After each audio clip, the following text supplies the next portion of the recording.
Hello and welcome, everyone. I am Tremaine Wright, the chair of the Cannabis Control Board. It's great to be here with all of you. Recognizing that we have all of the board members present or participating remotely, I'm pleased to call to order another meeting of the Cannabis Control Board and to welcome all of you who are participating via real-time live stream. This meeting will be recorded, and the recording and transcript will be available to the public on the OCM, or Office of Cannabis Management's website, cannabis.ny.gov.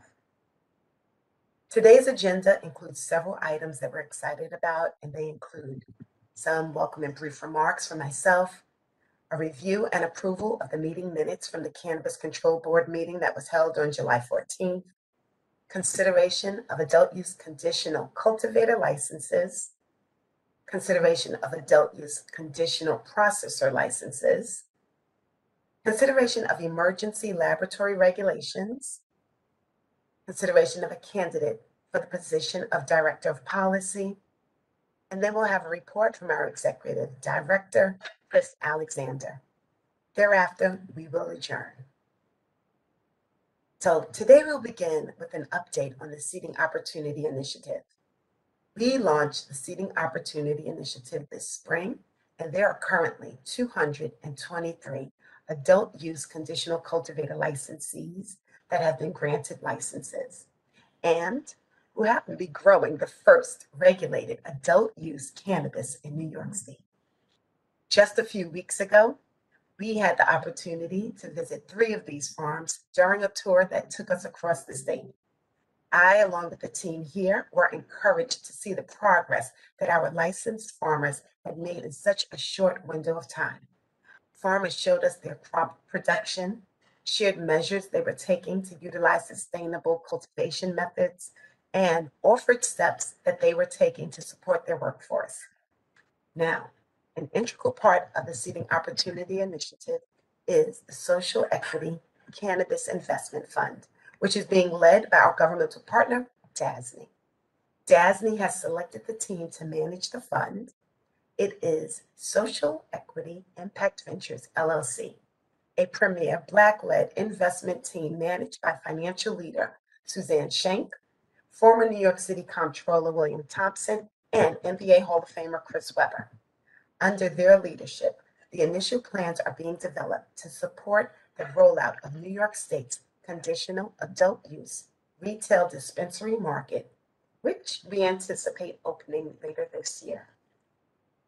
At today's meeting, we will take further steps to advance the Seeding Opportunity Initiative as we continue to build out New York's adult use cannabis supply chain.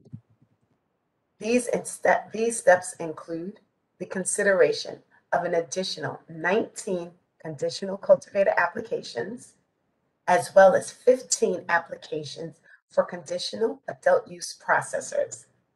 We anticipate licensed adult use processors transforming the cannabis currently being grown by New York farmers into products such as edibles, tinctures, and vape cartridges, to name a few.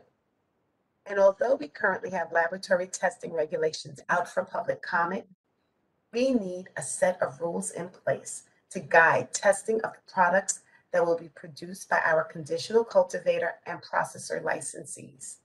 In order to ensure the safety and quality of products that will be sold in our first adult use dispensaries today, we will consider emergency laboratory regulations.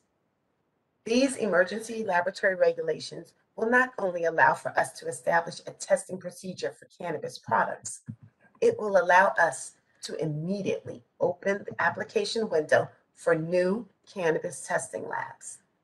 It's exciting to see the pieces of the Seeding Opportunity Initiative come together, and I'm looking forward to our discussion today. Now, before we turn to the next item on our agenda, I'd like to make some brief remarks about the Open Meetings Law. As stated at every board meeting, the Cannabis Control Board is subject to Open Meetings Law to ensure the greatest levels of transparency and public participation in the affairs of government. Due to the ongoing pandemic, we have requested that members of the public join us via video conference, which we will continue to offer to keep the public and members of this body safe. Now I'll read a brief statement of the Open Meetings Law into the record. Pursuant to Chapter 56 of the Laws of 2022, enacted on April 9, 2022, and pursuant to Executive Order 11.7, board members may continue to fully participate in meetings via video conference from locations that are not open to the public, provided that the public has the ability to view or listen to such proceedings, and the meetings are recorded and later transcribed. The public was provided with information on how to access this meeting within the public meeting notice distributed to members of the press and posted on the OCM website. A recording of this meeting, together with a transcript, will be available on the OCM website. Please note, previous recordings, meeting minutes, and transcripts are archived on the OCM website as well. There is a designated tab on the website entitled Board Meetings, which provides access to all of this information. Let's turn our attention to the review and approval of the meeting minutes from the, now let's turn our attention to the review and approval of the meeting minutes from the July 14th Cannabis Control Board meeting. May I please have a motion to approve the July 14th, 2022 board meeting minutes? I'll make that motion. Have a second? I'll second. Is there any discussion by any board members? Hearing none, I'll call for a vote. All in favor? Aye. Aye. Opposed or abstentions? The motion to approve the board meeting minutes carries.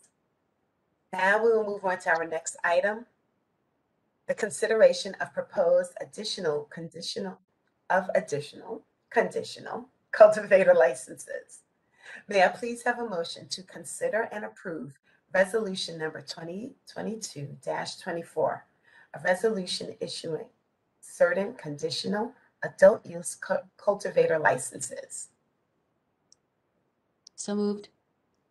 Thank you, Ms. Garcia. May I have a second? Second. To begin our discussion, Mr. Alexander, could you please provide an overview of the applications? Absolutely, and thank you, Madam Chair and board members, for advancing this today. We bring before you an additional 19 applications to add to the already 223 licenses that have already been issued by this board to cultivate cannabis in New York. I want to add a comment here to add to what the chair said earlier, that we had the opportunity to tour a couple of farms and engage with some of our small farmers participating in the conditional cultivator program, and we have seen some outstanding product that's about to come online for New York. And so we advanced the additional 19 applications, hoping to add to the Seeding Opportunity Initiative. And all of these folks, as the farmers who are already running and growing cannabis here in New York, are ready to grow and participate in the market that we're building here in New York. Very much. Is there any discussion, questions, or comments by any board members? Only one question, Madam Chair. Is this the last set, we believe, from the first round? We're handling it. Oh, sorry. Go ahead, Chris. You can answer it. Yeah, no, I just to add here, we do have a few more applicants. We've got a few more applications. We received over 300 applications of folks who are eligible or may have been eligible to participate in the program. Our office has been working with applicants to make sure that we've received all required documentation of eligibility. And so we do have a few more outstanding that we believe will bring back before the board at some subsequent meeting. Thank you. Are there any additional questions or comments? Okay. Therefore, I'll call for a vote. Ms. Metzger? Aye. Ms. Garcia? Aye. Mr. McDaniel? Aye. Mary? I'm voting in the affirmative on all of them, but I'm abstaining from numbers 19, Glenna and Company, and number 8, Chocolate Delivery Systems, but affirmative on all the rest. These are the cultivator licenses? Oh, Sorry, I thought, oh, okay. Then aye. Thank you. And I I vote in like the to, affirmative as well. I like So to get ahead of the curve. And we're going to catch up in a couple of moments, but at this moment, the motion to approve resolution number 2022-24 carries. And now we're going to turn our attention to the recommendation to grant conditional processor licenses. May I please have a motion to consider and approve resolution number 2022-25? Resolution moved. issuing certain adult use conditional processor licenses. So moved. Thank you, Ruben. May I have a second? Second. And to begin our discussion, I'd like to ask the Executive Director to provide a brief overview of the conditional processor licenses. Absolutely. Thank you, Madam Chair. The conditional process licenses that will be advanced with your approval today play an important link in the seeding opportunity initiative between New York small farmers who are currently growing adult use cannabis and the business owners with a cannabis conviction or their family members who will set up the adult use retail dispensaries later this year.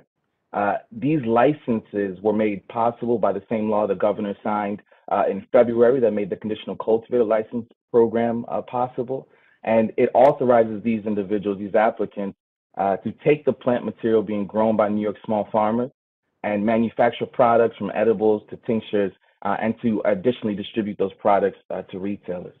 The conditional processor license must already, to be eligible, they must have already held a cannabinoid hemp processing license or have applied for one prior to January 1st, 2022. Today we have 15 processor applications in front of you that have made through our licensing department review process and are being recommended for your approval. Thank you, and I'm happy to answer any additional questions y'all may have.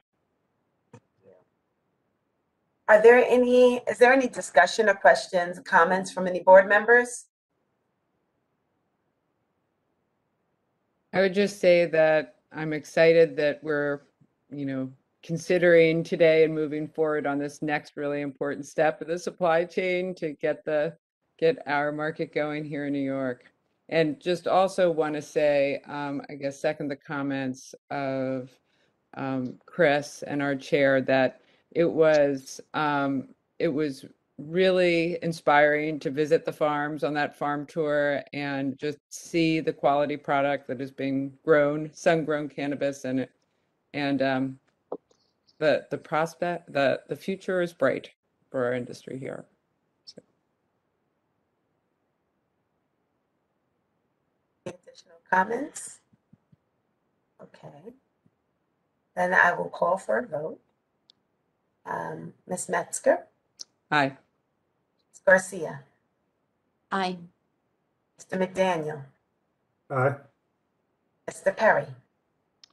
And now I'm voting in the affirmative on all of them, except I'm abstaining from the application number ending in 19, Glenna and Company, and the application number ending in 8, Chocolate Delivery Systems, but in the affirmative on the remainder. Vote in favor of all of them as well. And the motion to approve resolution number 2022-25 carries. The next order of business before us is the consideration of proposed emergency laboratory regulations. May I please have a motion to consider and approve resolution number 2022-26, directing the Office of Cannabis Management to file for adoption certain emergency cannabis laboratory regulations. So moved. I have Mr. McDaniel, thank you. May I have a second to the motion? Second. Harry, thank you. And to begin this discussion, I would like to ask Nicole Quackenbush, our Director of Health and Safety, to please provide an overview of these regulations. Thank you, Madam Chair, and good afternoon, everyone. As you know, in June, the board directed us to file for public comment regulations for laboratories and testing. Those regulations are currently out for public comment now. While that process continues, we also have to ensure that the adult use cannabis products that are made from cannabis grown by family farmers all across New York will be tested to a regulatory standard and protect the health of consumers in New York State. Today, we're proposing emergency regulations for labs and testing to put those protocols in place. These emergency regulations are very similar to the proposed regulations that were approved by the board in June. They establish an application process to permit independent cannabis testing laboratories, as well as to permit and authorize laboratory sampling firms. They also include requirements for a state reference laboratory to test when needed for quality assurance matters and to assist with laboratory method development. There are a few changes to note with these emergency regulations.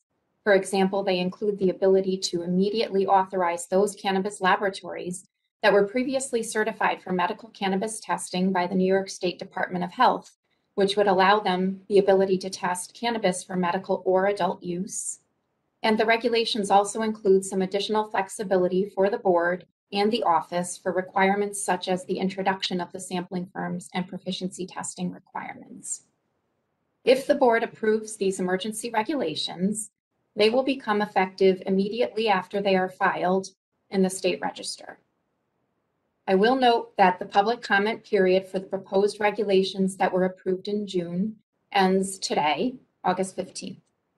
We will review all of the comments received and assess the comments to determine any additional changes that would be needed. Thank you, and I am happy to answer any questions that you may have. Thank you, Nicole. Is there any discussion, any question or comments from board members?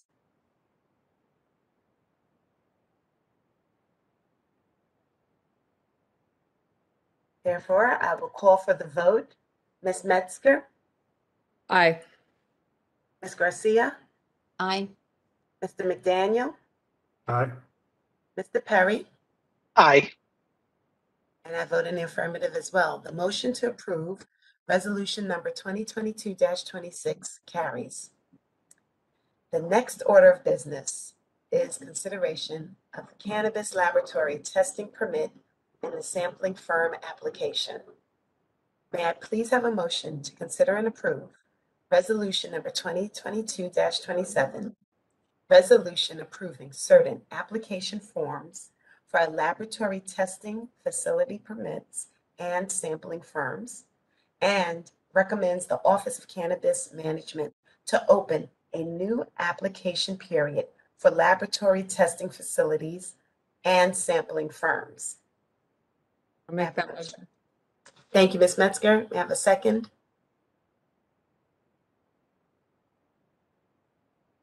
I'll I'll second. second. Thank you, Ms. Garcia. And at this time, I'd like to ask again, Nicole Quackenbush, our Director of Health and Safety, to address this application proposal.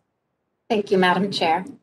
So the office is seeking approval to launch an application window for laboratories that are interested in conducting testing for medical and adult use cannabis, as well as an approval to launch an application window for sampling firms to collect samples from licensees and registered organizations for laboratory testing.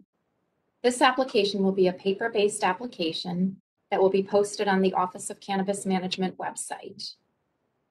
The applicants for laboratory testing will be required to include a non-refundable application fee of $1,000. Other requirements include, but not limited to, documentation of required personnel, proficiency testing for analytes, and documentation of ISO IEC 17025 accreditation. And finally, one important note, cannabis law does prohibit a holder of a cannabis laboratory testing permit, as well as its true parties of interest, from having interest in a registered organization or any other adult use license or permit. Thank you, and again, I'm happy to answer any questions that you may have. Thank you, Nicole. Is there any discussion, question, or comments by any board members? Nicole, just quickly, can you just go over how long you expect the application process to be open? And I assume we're doing it on a rolling basis like our other processes. Just give us a little more description of that, please. Sure. We anticipate that this process will be open for some time because the applicants for laboratory permits are required to have these for example, the ISO accreditation in place. So it's going to take some time for the applicant to have that in place before they can complete their application. So we don't want to close the window prematurely so that they have time to complete those requirements with their application. Thank you. Any additional questions, comments, or discussion? Well, just for the sake of the public, so they understand what these emergency regs mean, could you explain a little bit about how they fit in with the other regs that we approved back in June? Sure. So the other regulations that are out for public comment are very similar to the regulations that we would be filing for an emergency now. There are a couple of differences with the new package. One of the differences, as I mentioned before, is they do provide the board and the office some additional flexibility. So for example, with the laboratory testing firms and how we roll those out so that we have flexibility in allowing the laboratories to collect samples or the licensees to send those samples depending on the number of sampling firms that we have.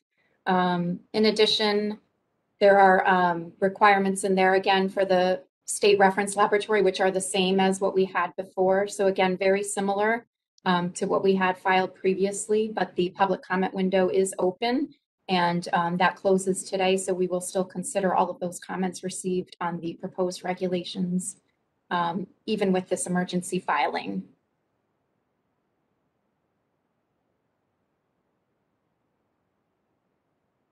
Thank you, Nicole. Are there any additional questions, comments?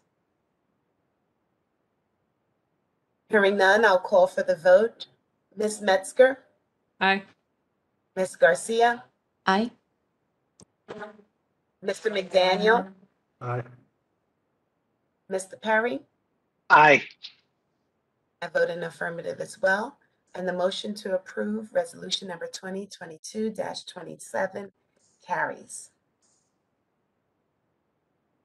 The next order of business is consideration of the executive director's proposed candidate for the director of policy. May I please have a motion to consider and approve resolution number 2022-28, a resolution approving the appointment of the director of policy. So moved. Garcia, may I have a second on the motion? I'll second. Ms. Metzger. To begin discussion, I'll ask Mr. Alexander if he could please provide us with some background and regarding the qualifications of this candidate.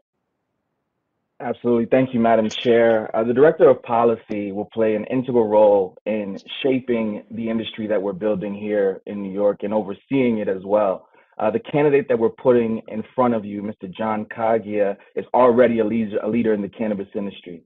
He's developed market-leading forecasts on industry growth, has deep knowledge of the cannabis consumer and demand, both in the United States and globally. He's a keen understanding of how to effectively measure performance and really has the necessary foresight and vision to carry New York's market from where we are today to where we need to be in the next several years. What I see in this candidate that made him stand out and what resulted in this recommendation is somebody who understands where New York's market will be in the larger landscape of the cannabis industry and the opportunity that we have here to build a model market. John has done an incredible job in the private sector and as well as in government, and now we think that he is a perfect candidate to lead us and to answer some of these really challenging questions that we have in front of us about what to do next as we build out this market. So I'm really excited to welcome his expertise and leadership to help me and the team here prepare New York for the next stage of things. Thank you, Chris. Is there any discussion or comments or questions by any board members? I guess, Madam Chair, my only comment would be, I'm excited to see John's resume and hear his background. I think he'll be excellent for this. I look forward to actually meeting him in person. I'm really glad to see, and I think we should be happy that we are able to recruit people of his level, people like Damien Fagan, who came in, our CEO. Really sounds like we're building a great team. Chris, how are you feeling about where we are from a hiring perspective at the senior level with this position being filled? I'm feeling good. Not only do we have folks that have great expertise, but we have folks that have a real commitment to the mission. And John, as you note, with John and some of the other additions to the senior leadership of the agency, folks have made the choice to commit themselves to this work.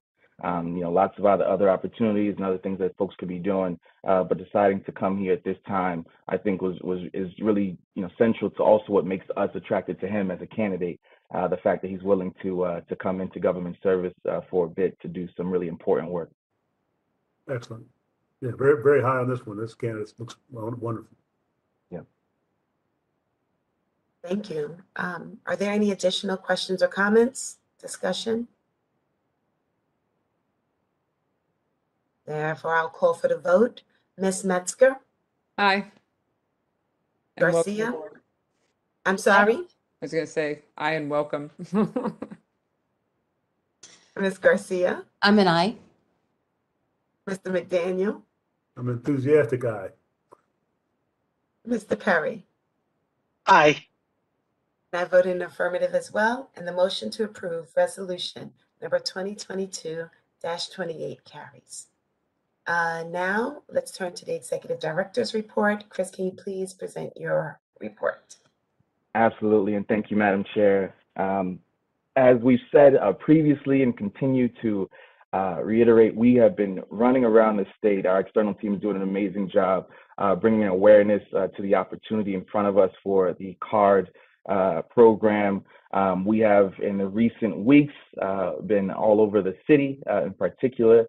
As we've toured the rest of the state in previous weeks. We've got some upcoming events in Staten Island, the Bronx, Kingston, and Yonkers. We're continuing to advertise these on our social media platforms as well, and reaching out to local partners to help us build audiences. One of the key mandates in our law is that we do this work to make sure folks are fully aware of these opportunities that are coming, that we're building here, that the board is authorizing. And so we're just really excited to be able to keep doing that, and folks have been really engaged. We did announce a couple of days ago the opening of that application window. When the board approved the application, you all required that we put forward a 2-week notice period to the public. We met that requirement, and the application window for the conditional adult use retail dispensary license will open on August 25th. The last thing I want to just highlight once again is the work that's been done now by our cultivators. As folks mentioned, as you mentioned, and Chair and other board members, we were able to tour a couple of facilities, a couple of farms, and to see the work that's being done, the sustainable practices being utilized and put into play, and the quality flower that's being produced by our small farmers. I could not be more proud of them, and I definitely want to take this opportunity to really shout them out for being willing to step into this and to do so without knowing the full landscape, but trusting that this body, this board, and this office will fully develop the rest of that supply chain for those products to go to market. And that is it.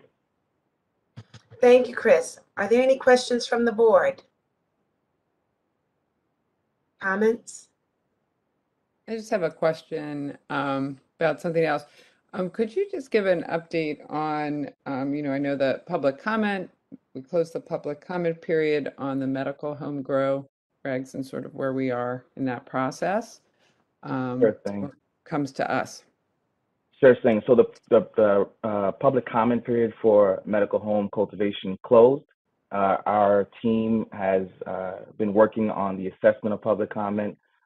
We do believe that we'll be able to get a package or that those regulations back in front of the board at an upcoming board meeting, if not the next meeting, so that folks, our patients particularly, can have access to that program. We got a lot of great comments and feedback from the public, but do feel good on where we are. I know folks are eager, particularly our patients, to be able to come in and cultivate at home. Thank you. Additional comments from the board? Okay, so I think that we have tackled a lot here today, and we're just about ready to close out our meeting. I'd like to make take a moment and remind everyone that the time, location, and the live stream link for our next board meeting will be shared on our website, cannabis.ny.gov, in advance of the next Cannabis Control Board meeting. And additionally, a recording of today's meeting, our meeting minutes, and a transcription will be posted as well. So that pretty much concludes our agenda items. May I please have a motion to adjourn this meeting? So moved. May I have a second? Second. Oh, okay, I was gonna say, no one wants to leave, huh? Any questions, comments? Hearing none, I'll call for a vote. All in favor? Aye. Aye. And the motion to adjourn this meeting carries. Thank you all for joining us today. We will Thank now you so much. Thank you.